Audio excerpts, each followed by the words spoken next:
நிகழும் ஸ்ரீ மங்களகரமான குரோதி ஆண்டு ஆடி மாதம் 16ஆம் தேதி வியாழக்கிழமை அன்று துவாதசி திதியில் மிருகசிரிசம் நட்சத்திரத்தில் வியாகாதம் நாமயோகத்தில் தைத்தூலம் கர்ணத்தினில் மகா பிரதோஷம் கூடிய நன்னாளில் இந்த மகத்தான ஆகஸ்ட் மாதம் பிறக்கிறது.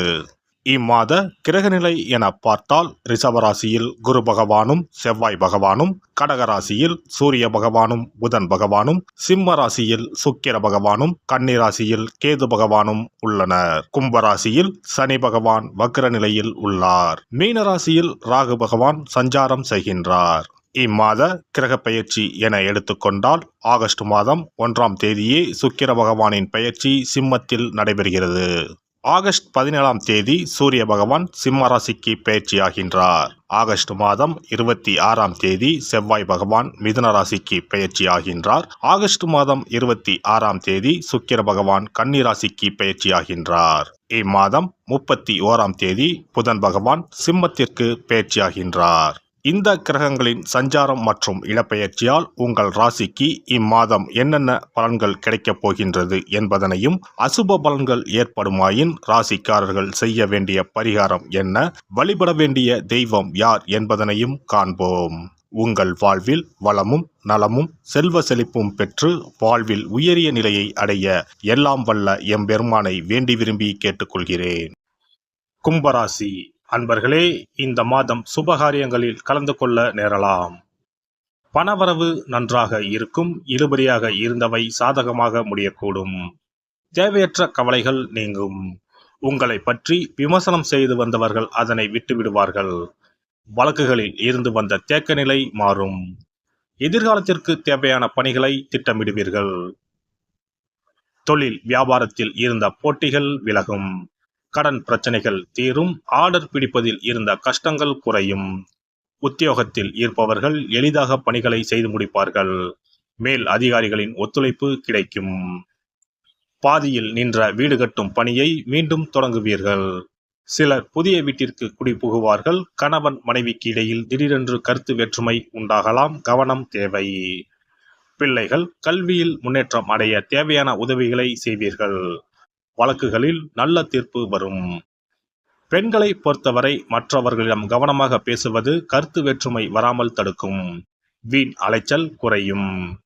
மாணவர்களுக்கு கல்வியில் முன்னேற்றம் அடைய தேவையான உதவிகள் கிடைக்கும். விளையாட்டு போட்டிகளில் பங்கேற்கும் போது கவனம் தேவை.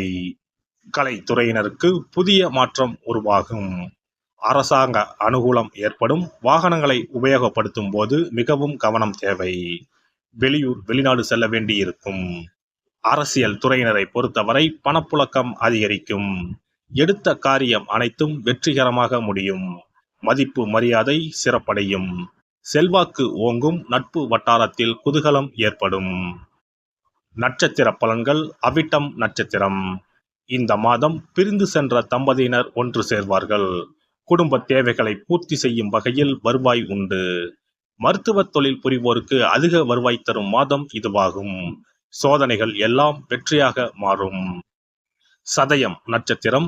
இந்த மாதம் காரியங்கள் அனைத்தும் கைகூடும். உங்கள் செயல்பாடுகள் மற்றவர்களை கவரும். உல்லாச பயணங்களில் நாட்டம் செல்லும். மன அடக்கம் பெற தியானம் செய்யுங்கள். படிப்பில் நாட்டம் கூடும். பெற்றோர்கள் பிள்ளைகள் விரும்பியதை வாங்கி கொடுப்பார்கள். திருமணம் ஆகாதவர்களுக்கு நல்ல வரன்கள் வந்து சேரும். வெளிநாட்டிலிருந்து நல்ல செய்திகள் வரும். பூரட்டாதி நட்சத்திரம். இந்த மாதம் கல்வியில் புதிய மாற்றம் உண்டாகும். அரசாங்க அனுகூலம் ஏற்படும். வாகனங்களை உபயோகப்படுத்தும் போது மிகவும் கவனம் தேவை. செய்யும் உத்தியோகத்தில் இடமாற்றமோ அல்லது பணி நிரந்தரமோ ஏற்படலாம். சனிக்கிழமையில் விஷ்ணு சகஸ்ர நாமம் படித்து பெருமாளை வழிபட எல்லா பிரச்சனைகளும் தீரும். உடல் ஆரோக்கியம் உண்டாகும். சிறப்பு தொகுப்பு. கண் திருஷ்டிகள் அகன்று தடைப்பட்டு கொண்டிருக்கும் காரியங்கள் நிறைவேற செய்ய வேண்டிய பரிகாரம் என்ன என்பதனை பற்றி காண்போம். வாழ்க்கையில் நல்ல நிலையில் இருந்தவர்கள் கூட திடீரென்று பொருளாதாரம் இழந்து மன கஷ்டங்களுடன் வாழும் நிலை ஏற்படும். இந்த நிலை எதனால் ஏற்பட்டது என்று ஆராய்ந்து பார்த்தால் பெரும்பாலும் அவர்களின் மீதான கண் திருஷ்டிதான் காரணமாக இருக்கும். கல்லடி பட்டாலும் கண்ணடி படக்கூடாது என்று சொல்வார்கள் அல்லவா, அது உண்மைதான். இது போன்ற பிறரின் பொறாமை கொண்ட கண் திருஷ்டியினால் பலரின் வாழ்க்கை சிரமத்திற்கு ஆளாக நேரிடும். இது போன்ற கண் திருஷ்டிகளிலிருந்து எப்படி தப்பிப்பது? இருக்கவே இருக்கிறது எளிதாக கிடைக்கும் ஊமத்தஞ்செடி. தெய்வ சக்தி நிறைந்த செடியாக கருதப்படும் ஊமத்தஞ்செடியின் காய், பூ, இலைகள் என அனைத்தும் தீய சக்திகள் விரட்ட பரிகாரத்துக்கு பயன்படுகிறது. பொதுவாக ஊமத்தம் காய்க்கு கெடுதலை அகற்றக்கூடிய சக்தி உண்டு. நம் வீட்டில் உள்ள எதிர்மறை சக்தியை அகற்றுவதற்கு ஊமத்தங்காய் தீபம் சிறந்த பரிகாரமாகிறது. தெய்வீக மகத்துவம் நிறைந்த ஊமத்தங்காய் மற்றும் பூவையும் எடுத்துக்கொள்ளுங்கள். வீட்டுக்கு அருகில் இல்லை என்றால் நாட்டு மருந்து கடைகளில் கிடைக்கும். இந்த 2 பொருட்களையும் மஞ்சள் தண்ணீரை கொண்டு நன்றாக கழுவி விடுங்கள். சிறிது நேரம் அவற்றிலுள்ள ஈரம் போக ஆறவிட்டு பிறகு அவற்றை ஒரு மஞ்சள் துணியில் குலதெய்வத்தை வேண்டி ₹1 நாணயத்தோடு சேர்த்து முடிந்து வீட்டின் நிலைப்படியில் கட்டி தொங்க விடுங்கள். இந்த முடிச்சை வெள்ளிக்கிழமை அல்லது ஞாயிற்றுக்கிழமைகளில் தயார் செய்து வாசல் படியில் கட்டுவது சிறப்பு. தினமும் வீட்டில் தீபம் ஏற்றி காண்பிக்கும் போது இந்த முடிச்சுக்கும் காண்பிக்கவும். இதேபோல் ஊமத்தம் இலைகள் கிடைத்தால் அந்த இலைகளை சுத்தமான மஞ்சள் தண்ணீரில் கழுவிவிட்டு அவற்றை கொண்டு வீட்டில் இருக்கும் விநாயகருக்கு திங்கள் கிழமைகளில் தொடர்ந்து அர்ச்சனை செய்து வர வேண்டும். ஊமத்தம் பூவையும் விநாயகருக்கு சூட்டலாம். 3 வாரங்கள் தொடர்ந்து திங்கள் கிழமைகளில் விநாயகருக்கு ஊமத்தை இலையால் அர்ச்சனை செய்து ஊமத்தம் பூவை சூட்டி வழிபட்டால் வீட்டில் உள்ள கெட்ட சக்தி நடமாட்டம் மற்றும் கண் திருஷ்டிகள் தீரும். ஊமத்தம் செடியும் சிவபெருமானுக்கு உகந்த இலை ஆகும். இந்த ஊமத்தங்காய் வைத்து சிவபெருமானுக்கு தீபம் ஏற்றி வழிபடுவதன் மூலம் நமது பிரச்சனைகளில் இருந்து எளிதாக விடுபட முடியும். முதலில் 2 ஊமத்தங்காய்களை எடுத்துக்கொள்ள வேண்டும். அவற்றின் மீது முட்கள் இருப்பதால் மிகவும் கவனமாக கையாள வேண்டும். ஊமத்தங்காயின் காம்பு பகுதிகளை வெட்டி கொண்டு கத்தியை பயன்படுத்தி ஊமத்தங்காயின் உள்ளே இருக்கும் விதை பகுதியை முழுவதுமாக நீக்கிவிட வேண்டும். பின்னர் 2 அகல் விளக்குகள் மற்றும் விளக்கு வைப்பதற்கான 2 தட்டுகளை எடுத்து சுத்தம் செய்து அவற்றிற்கு மஞ்சள் குங்குமம் போட்டு வைத்துக் கொள்ள வேண்டும். பின்னர் 2 தட்டின் மீதும் ஒவ்வொரு அகல் விளக்கை வைத்துக் கொள்ள வேண்டும். அதன் பிறகு எப்போதும் பூஜை செய்வதற்கு வைப்பது போன்ற வெத்தலைப்பாக்கு, பழம் போன்றவற்றை வைத்துவிட்டு 2 விளக்குகளையும் ஏற்றி சிவபெருமானை மனதார வேண்டிக் கொள்ள வேண்டும். எனக்கு இருக்கும் பிரச்சனைகள் அனைத்தும் தீர்ந்து இன்பமான வாழ்க்கை கிடைக்க வேண்டும் என வேண்டிக் கொள்ள வேண்டும்.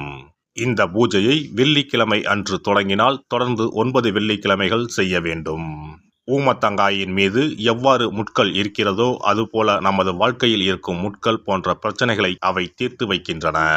இந்த பூஜையை நாம் தொடர்ந்து செய்து வருவதால் நம் மீது இருக்கும் கண் திருஷ்டிகள் அகன்றுவிடும். தீராத துயரங்கள் தீர்ந்துவிடும். பணம், நகை நம்மிடம் பெருகி வரும். சிலருக்கு கையில் சுத்தமாக பணம் இருக்காது. வறுமை தாண்டவமாடும். கடன் தொல்லையால் கஷ்டப்படுவார்கள். பண பிரச்சனையில் சிக்கி கொண்டிருப்பவர்கள் இந்த தீபத்தை ஏற்றினால் 3 வாரங்களில் நல்ல பலனை பெற முடியும். தொழிலில் நல்ல முன்னேற்றம் இருக்கும். கடன் பிரச்சனைகள் தீரும். உறவினர்களிடையே பகைமை இருந்தால் அவையும் மறைந்துவிடும்.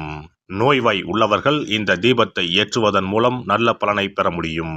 பொதுவாகவே எந்த பரிகாரம் என்றாலும் அதை முழு நம்பிக்கையுடன் செய்தால் மட்டுமே முழு பலன் கிடைக்கும் என்பதை நினைவில் கொள்ளுங்கள். எல்லாம் வல்ல இறையருளால் நீங்களும் உங்கள் அன்பு குடும்பமும் உடல் நலம், நீலாயுள், நிறை செல்வம், உயர் புகழ், மெய்ஞானம் ஓங்கி வாழ்க வளமுடன். இந்த வீடியோ பதிவு உங்களுக்கு பிடித்திருந்தால் லைக் பண்ணுங்க, கமெண்ட் பண்ணுங்க, ஷேர் பண்ணுங்க. மறக்காம சப்ஸ்கிரைப் பண்ணுங்க. பக்கத்துல இருக்கிற பெல் பட்டனை கிளிக் பண்ணுங்க. நன்றி, வணக்கம். ஓம் நமச்சிவாய. சிவாய நம.